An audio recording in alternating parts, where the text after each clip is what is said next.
पुण्यामध्ये महायुतीत चांगलीच धुसफूस पाहायला मिळतीये। जागा वाटपामध्ये भाजपनं शिंदे सेनेला सन्मानजनक जागा देण्याऐवजी एक वेगळी रणनीती आखल्यानं शिंदे सेनेमध्ये अस्वस्थता आहे। मात्र याच जागा वाटपामुळे शिंदे सेनेतही नाराजी नाट्य सुरू झालेलं आहे। पुण्यात महायुतीत नेमकं काय घडतंय पाहूयात या रिपोर्टमध्ये। पुण्यात महायुतीत धुसफूस।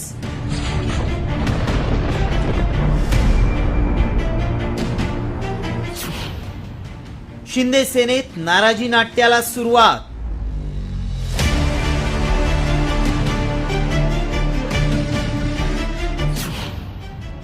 भाजपचं ठरलं, शिंदे सेनेचं गणित बिघडलं। भरपूर उद्रेक होणार आहे। हा अन्याय शिवसेनेत कधीही सहन करणार नाहीये। आम्ही गेले अनेक वर्ष शिवसेनेसाठी राबतोय। पुण्यात शिंदे सेनेचे कार्यकर्ते आक्रमक झाले आणि संतप्त कार्यकर्त्यांनी थेट विधान परिषदेच्या उपसभापती नीलम गोरेंच्या घराबाहेर ठिय्या आंदोलन केलं।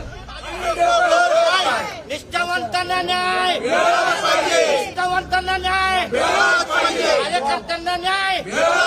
या आंदोलनाला कारण ठरलं ते जागा वाटपात पक्षातील वरिष्ठ नेत्यांची सुरू असणारी मनमानी।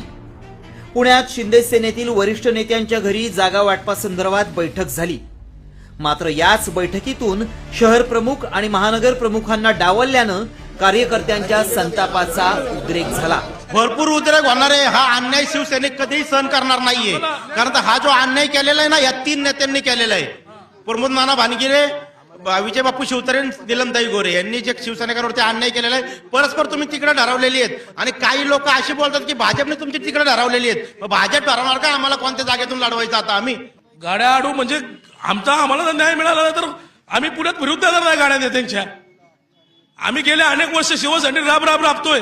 बाळासाहेब आम्हाला नाही म्हणायचे, जिथं अन्य घडत ना तिथं पाय मारा, त्याच्याकडे 2 कान घालतात त्यांच्या, आणि मग तुमचा न्याय तुम्ही घ्या, कळलं का? असं आम्हाला त्यावेळेस ठिकवून गेलेले आहेत।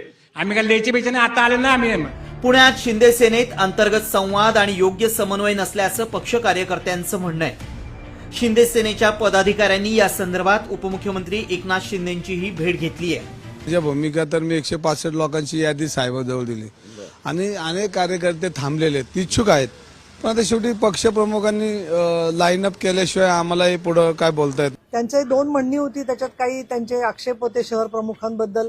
दुसरं त्यांचं म्हणणं होतं काय चाललंय आम्हाला कळत नाहीये। माझ्या असंही लक्षात आलं की त्यांना माहिती जी आहे ती चुकीच्या पद्धतीने त्यांच्यापर्यंत पोहोचते। तर त्यांच्याबद्दल चांगल्या पद्धतीने समाधान झालं आणि जात असताना त्यांना उलट मी सांगितलेलं आहे की आपल्याला पक्षाचा वरून जसा आदेश येईल की स्वतंत्रपणे लढण्याचा आदेश आला तर आपण तशा प्रकारे प्रत्येक वॉर्डात तयारी करण्यामध्ये तुम्ही सहभागी असणार आहात। त्याच्यामुळे हे काही एक व्यक्ती कोणी ठरवणार नाहीये, अंतिम निर्णय माननीय शिंदेसाहेब ठरवणार आहेत। दरम्यान जागा वाटपावरून भाजप आणि शिंदे सेनेतील अंतर्गत वाद नेमका कशामुळे उफाळून आलाय पाहूया।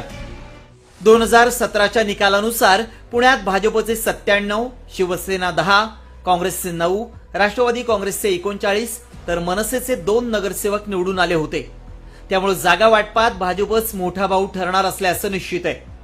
भाजपला पुण्यात स्वतंत्र 125 जागा जिंकायच्या असल्यामुळे भाजपनं अवघ्या 15 जागांचा प्रस्ताव शिंदे सेनेला दिलाय आणि शिंदे सेनेला मात्र 35 ते 40 जागा हव्या आहेत। शिंदे सेनेला मागणीनुसार जागा मिळत नसल्यामुळे शिंदे सेनेतले कार्यकर्ते अस्वस्थ आहेत। दुसरीकडे भाजपनं पुणे महापालिकेच्या निवडणुकीसाठी पहिली अंतिम यादी तयार केल्याचीही चर्चा आहे। त्यामुळे युतीतील जागा वाटपाआधीच भाजपनं महापालिकेसाठी पहिली अंतिम यादी तयार केल्यामुळे शिंदे सेनेत अस्वस्थता वाढत चालली आहे। आता एकनाथ शिंदे आपल्या पदाधिकाऱ्यांची नाराजी कशी दूर करतात हे पाहणं महत्त्वाचं ठरणार आहे। सागर आव्हाड, साम टीव्ही न्यूज, पुणे।